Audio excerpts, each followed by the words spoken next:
मान लो नीट के 2025 में जो भी टॉपर बना उसने अपने इंटरव्यू में ये बोल दिया कि वो सुबह शाम दिन भर सिर्फ और सिर्फ चिकन खाता था। तो इसका ये मतलब थोड़ी कि तुम जो वेजिटेरियन हो वो भी चिकन खाने लग जाओ और ये सोच लो कि चिकन खाएंगे तो मेरा नीट निकल जाएगा। क्यों? क्योंकि टॉपर ने बोला या किसी टीचर ने बोला या किसी इन्फ्लुएंसर ने बोला। जब तुम्हें इतना अक्ल है कि ये सब चीज़ में कुछ रखा नहीं, चिकन खाने से नीट नहीं निकल जाएगा, तो तुम अपना रोड मैप खुद क्यों नहीं बना लेते? तुम्हारा रोड मैप तुम्हारे लिए काम करेगा। अगर कोई भी यूट्यूब में रोड मैप बना के दे रहा है तो वो अपने हिसाब से बना रहा है। उसको कैसे पता होगा कि तुम्हारा जेनेटिक्स वीक है? उनको कैसे पता होगा कि तुम्हारा सेल बायोलॉजी वीक है? उनको कैसे पता होगा कि तुमने कितना सिलेबस कंप्लीट कर लिया है?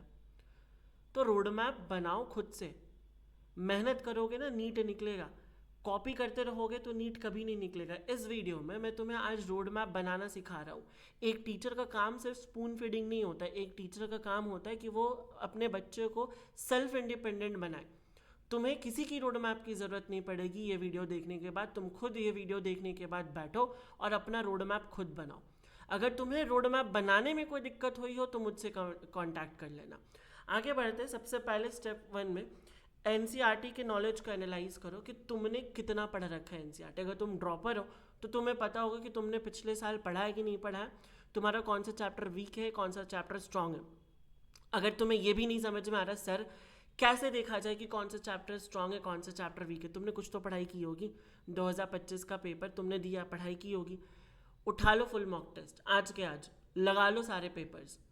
अब उसमें से देख लो कि कौन कौन से चैप्टर्स से तुम क्वेश्चंस गलत कर रहे हो, तो तुम्हारा वो वीक चैप्टर्स हो गया ना। ये सुनो, और हालांकि अभी अभी नीट पार हो तो तुम्हें पता है कि तुम्हारा वीक चैप्टर्स कौन है, स्ट्रॉन्ग चैप्टर्स कौन है। लिस्ट बना लो।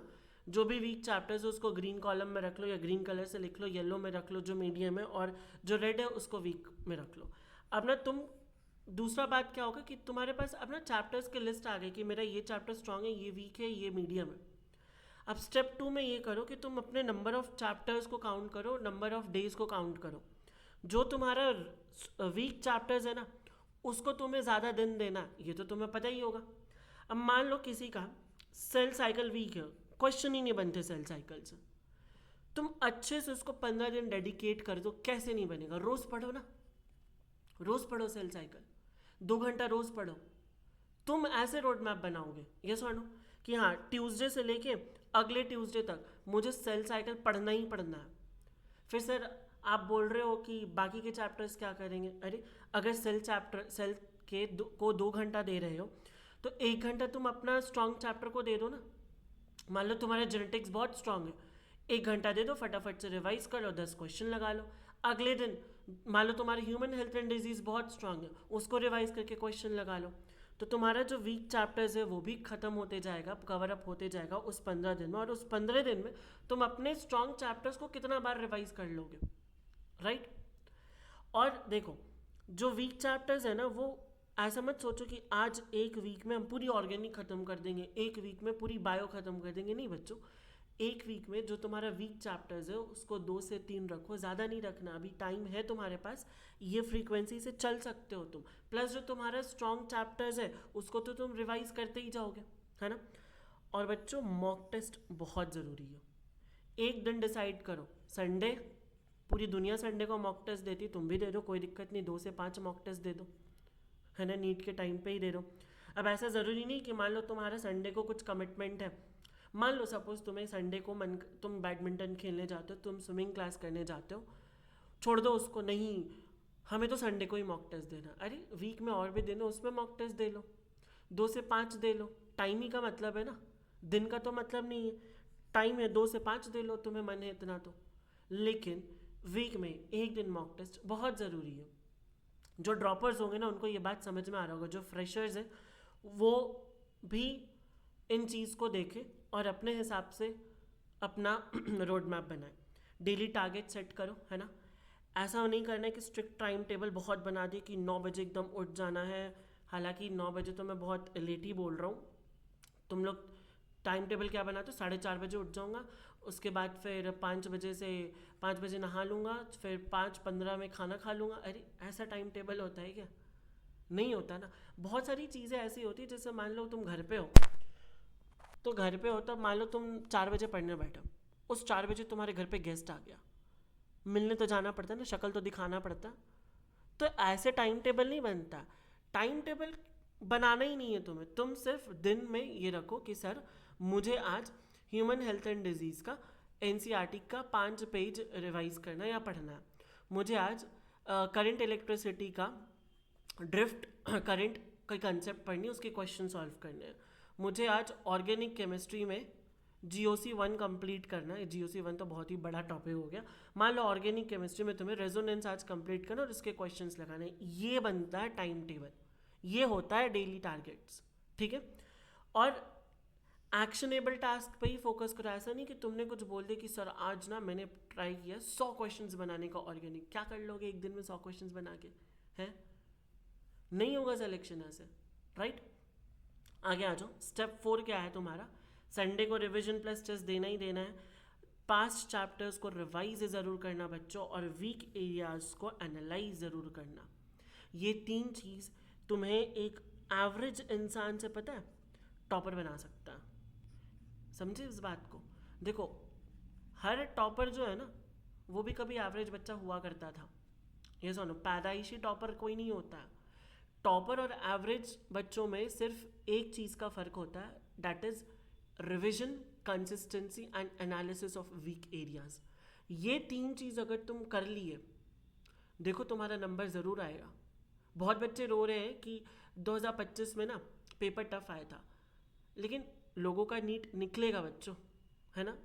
देखो, मैं इसको डिमोटिवेट करने के लिए नहीं बोल रहा, मानता हूँ गलत हुआ है, बट ऐसा तो नहीं ना कि किसी का नंबर नहीं आ रहा है। नंबर तो आ रहा है ना। दैट मीन्स कहीं ना कहीं हमारे में, स्टूडेंट्स में कमी होगी। यस और नो? अगर मेरा बच्चा 360 नहीं ला पा रहा है बायो में ना, तो मैं भी रिस्पॉन्सिबिलिटी लेता हूँ कि कहीं ना कहीं मेरी भी कमी होगी।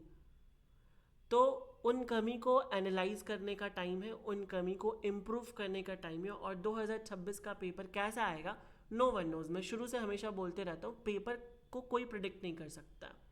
ना मैं, ना कोई बड़ा एडुकेटर, ना कोई भी ऐसा इंसान। अगर मान लो नरेंद्र मोदी जी भी आके बोल दिए ना कि नीट का पेपर ईजी है, उनको पता है क्या उन्होंने क्वेश्चन बनाया क्या? नहीं बनाया ना, राइट। तो paper prediction is a scam. तुम्हें तो अब 2025 के बाद तुम्हारा आँख खुल गया होगा कि क्या सीन है, तो prepare for the worst, right. अब देखो, स्टेप 5 हमेशा ट्रैक करो, अपना प्रोग्रेस हमेशा रिव्यू करो। कभी कभी क्या होता है ना, हमें लगता है कि हम बहुत आसानी से जा रहे हैं, चीज़ें कर रहे हैं, सारी चीज़ें कंप्लीट होती जा रही है, बट जिस दिन तुम बैठो, अरे इतना ही कंप्लीट हुआ है आज, अरे मैंने तो सोचा मैंने बहुत सारी चीज़ें पढ़ ली हैं। तो हर 7 डेज़ में, हर 8 डेज़ में, हर 15 दिन में एक नोटबुक रखो और उसमें तुम लिखते जाओ कि तुमने क्या क्या चीज़ की है। बैकलॉग्स मत होने देना बच्चों, मत होने देना। अगर हो जाता है, देखो बोलना बहुत आसान है कि बैकलॉग्स मत होने देना, बट बैकलॉग्स हो जाते हैं। तो अपना रोड मैप में बैकलॉग्स के लिए अलग से जगह बना के रखो, ठीक है। और ऐसा नहीं कि तुमने अगर आज प्लान बना लिया पूरे साल का, तो कभी प्लान बनाओ मत, एक एक महीना का प्लान बनाओ, है ना। 1 मंथ का प्लान बनाओ और उसको फॉलो करो। और अगर तुम्हें लगे 15-20 दिन फॉलो करने के बाद, 10 दिन फॉलो करने के बाद तुम्हें ऐसा लग रहा है कि तुमसे नहीं हो रहा है, तुम एक दिन में 3 सब्जेक्ट नहीं पढ़ पा रहे हो, हटा दो ना, एक दिन में 2 सब्जेक्ट करो। और 2 सब्जेक्ट तो करना ही पड़ेगा। एक दिन बायो कर लो, एक दिन फिजिक्स कर लो, एक दिन फिजिक्स कर लो, एक दिन केमिस्ट्री कर लो, एक दिन फिर फिजिक्स कर लो, एक दिन बायो कर लो। ऐसे करके बनाओ। तुम अपने आप को अच्छे से जानते हो। मैं बोल दूंगा ना भाई तुम्हें रोज़ मंडे को फिजिक्स पढ़नी है, क्या पता तुम्हें पढ़ने का मन नहीं कर रहा उस दिन, तो हो सकता है ना, क्या पता तुमने सोच रखो कि मैं फिजिक्स संडे को पढ़ूंगा आराम से चिल्ल होके। तो रोड मैप खुद का बनाओ, किसी को कॉपी करने की ज़रूरत नहीं है। एक मैं सजेशन दूंगा, कुछ है बुक्स बायोलॉजी के, कुछ रिसोर्सेज है। एनसीईआरटी तो तुम्हें ही पता है, ये तो बहुत ही इंपॉर्टेंट है। एक बुक जो मुझे काफ़ी अच्छा लगा, जो पार्थ गोयल है अपना, जो एमबीबीएस स्टूडेंट है, तुम लोग जानते हो, मेरे से ज़्यादा ही फेमस है वो इंसान। और उन्होंने एक बुक निकाला बायो हैक, ठीक है। तो इसने जो ये बुक निकाला बायोहैक, वो लिटरली में अच्छी बुक है। बहुत सारे मेरे स्टूडेंट्स ने इस बुक को यूज़ किया और मुझे पॉजिटिव फीडबैक मिला है इस बुक का, तो मैंने तुम्हें सजेस्ट कर लिया। अब ऐसा ज़रूरी नहीं कि तुम्हें लेना ही लेना है, ठीक है, तुम अपने हिसाब से देख लेना। NCERT exemplar book, MTG finger tips, और बच्चों एक ना मॉड्यूल रख लो, कोई अच्छे इंस्टीट्यूट का मॉड्यूल रख लो। जिस इंस्टीट्यूट अच्छा क्या होता है, इंस्टीट्यूट अच्छा होता है अपने एक्सपीरियंस से, राइट, अपने फैकल्टीज से, अपना कंटेंट से। तो जो भी अच्छे इंस्टीट्यूट्स है उनका एक मॉड्यूल कहीं से अरेंज कर लो, इनमें जो भी क्वेश्चंस है इनको प्रैक्टिस करो। ये जो क्वेश्चंस बनते हैं ना बच्चों, बहुत मेहनत से ये लोग बनाते हैं, तो ये क्वेश्चंस को अगर तुम प्रैक्टिस करोगे तो तुम्हारा भला तो ज़रूर होगा, है ना। और चैप्टर वाइज PYQs का कुछ बुक ले लो। देखो चैप्टर वाइज PYQs का बुक लेने से ज़्यादा अच्छा ना मैं क्या सजेस्ट करूँगा, ये नीट प्रेप को, है ना। नीट प्रेप की जो वेबसाइट है उसमें फ्री चैप्टर वाइज PYQ तुम सॉल्व कर सकते हो, बहुत अच्छा वेबसाइट है।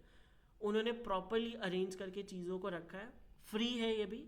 सब्सक्रिप्शन का मुझे नहीं पता कितना लेते क्या लेते, बट मुझे इतना पता है कि ये फ्री है, तो फ्री रिसोर्स को यूटिलाइज करो, है ना। आई होप दैट तुम्हें सारी चीज़ें क्लियर हो गई होगी। अगर तुम्हें रोड मैप बनाने में कोई प्रॉब्लम आ रहा है तो मुझे मैसेज कर सकते हो इंस्टाग्राम पे बीइंग बस्सी पे, या तो तुम मुझे मेल कर सकते हो HARSHBASSI40@gmail.com। और अगर तुम मुझे एक्सपेक्ट कर रहे हो कि मैं यहाँ फ़ोन नंबर भी दे दूँ तो बच्चों वो तो नहीं मिलेगा तुम्हें, ठीक है। और 15 जून से बच्चों, 15 जून से मैं इस चैनल पे NCERT सीरीज़ ला रहा हूँ, NCERT line by line series. और जितने भी NCERT सीरीज़ अभी तक यूट्यूब पे चल रहे या प्रेजेंट है, उन सबसे अच्छा मेरा NCERT सीरीज़ होगा।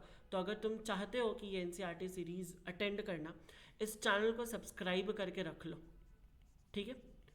और भी मैं बहुत सारी चीज़ें प्लान कर रहा हूँ। देखो 1 मैन आर्मी होने का एक प्रॉब्लम ये होता है कि सारी चीज़ें खुद से करनी पड़ती है, तो चीज़ों को लाने में थोड़ा टाइम लग सकता है, बट जब आएगा तो quality will be very very good, ठीक है।